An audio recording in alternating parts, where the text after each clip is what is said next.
Здравствуйте, мои уважаемые! Вы смотрите канал ЮВМ. В моем раннем выпуске, заставку которого вы видите в левом верхнем углу, я подробно разбирал, в каких случаях и по какой причине происходит депорт и какие виды депорта есть. Это, напомню, первое – выдворение. Решение о выдворении принимает Федеральный суд. Второе – неразрешение въезда. Решение принимает государственный орган, чаще всего ГУВМ МВД, а также другие органы, например, ФСБ, Роспотребнадзор. Третье – нежелательность пребывания. Решение принимает Минюст, обычно в отношении осужденных лиц, освободившихся из мест лишения свободы. И четвертое – депортация, которая применяется в отношении лиц, у которых сокращен срок пребывания, в отношении лиц, у которых аннулировано РВП или ВНЖ, и лицам, которым вынесено решение о нежелательности пребывания. В данном выпуске рассмотрим все эти случаи на примере конкретных жизненных ситуаций. Первая ситуация. Работал парикмахером без патента. Все остальное было. Миграционная регистрация, работал без договора. Во время работы сотрудники УВМ проверили документы за то, что нет патента. Отправили в суд. Суд постановил мне штраф в размере 5000 рублей и выдворение из России. Штраф оплатил и теперь не знаю, как поступать, что делать. Прошел уже месяц после этого. Я еще здесь, хотел поступить учиться, работать. Подскажите, куда идти, чтобы обжаловать выдворение или как снять выдворение. Какая здесь ошибка? Работал без патента. То есть, если бы гражданин получил патент, составил бы трудовой договор с работодателем, и его работодатель направил бы уведомление о заключении трудового договора с данным гражданином, то было бы все в порядке. Далее, суд выдворение дает в двух видов. С принудительным помещением в приемник или самостоятельный выезд. То есть, в первом случае гражданина сразу же после суда приставы отвезут в спецприемник для иностранных граждан. Откуда он уедет? Под присмотром на родину. В случае самостоятельного выезда дается 5 дней для выезда после вступления в силу постановления о выдворении. В данном случае гражданину суд дал самостоятельный выезд, и он не выехал уже месяц. Это уже вторая ошибка. То есть в случае выдворения вы не можете въехать в Россию в течение 5 лет с даты вступления в силу данного постановления. А вступает оно в силу через 10 дней, которые даются гражданину для обжалования. Соответственно, если 10 дней истекли и вы не обжаловали постановление, то необходимо выезжать в течение 5 дней, если у вас самостоятельный выезд по решению суда. Куда обращаться, если вы не согласны с постановлением? Составляете жалобу и подаете ее в тот же суд, принявший решение о выдворении. Откуда эта жалоба будет направлена в вышестоящий суд, областной, краевой или республиканский. Вторая ситуация. Суд вынес постановление гражданину по части 1.1 статьи 18.8 КоАП. Это уже его третье выдворение. Первое было в 2016 году, второе в 2017, после чего он женился, взял фамилию супруги, вновь въехал на территорию РФ в декабре 2017 года, где жена гражданка России, детей нет, брак был заключен на территории другого государства. Попался, когда пришел подавать документы на РВП. Какие могут быть основания для отмены выдворения? И когда он снова сможет въехать на территорию РФ? Первая ошибка. Не выехал в установленное время из РФ после первого выдворения. Как результат, получил еще 2. Закон насчет этого строг. В случае выдворения въезд в РФ не разрешается на срок в 5 лет. В случае повторного выдворения, а именно 2 и более раза, въезд не разрешается на срок 10 лет с даты выдворения. Получается, гражданин сам себе усугубил ситуацию. А дальше все еще сложнее. Сменил фамилию, въехал. В таком случае возможно привлечение к уголовной ответственности за незаконное пересечение государственной границы по статье 322 УК РФ и лишение свободы до 4 лет. Попался, когда пришел подавать документы на РВП. Брак заключен с гражданкой РФ после решения суда о выдворении. И в данном случае отменить постановление о выдворении будет очень сложно. Тем более имеется факт незаконного пересечения границы. О выдворении поговорили.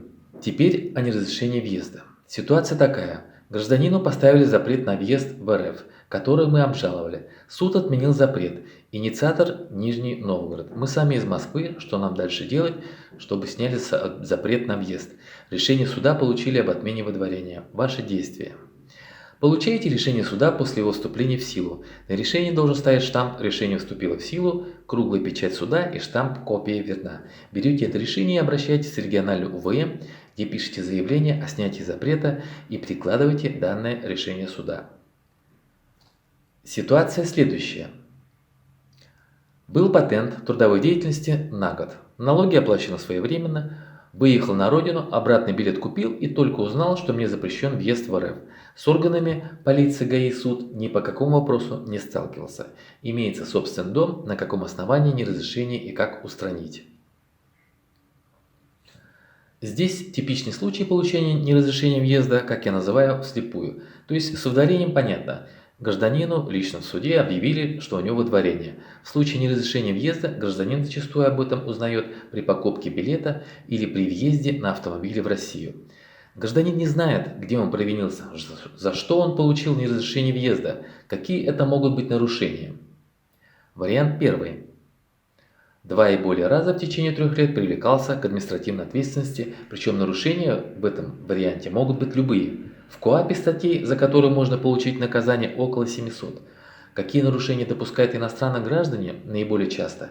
Это нарушение миграционного законодательства, те, кто управляет автомобилем, нарушение ПДД, а также нарушение общественного порядка, например, мелкое хулиганство или появление в общественном месте состояния опьянения.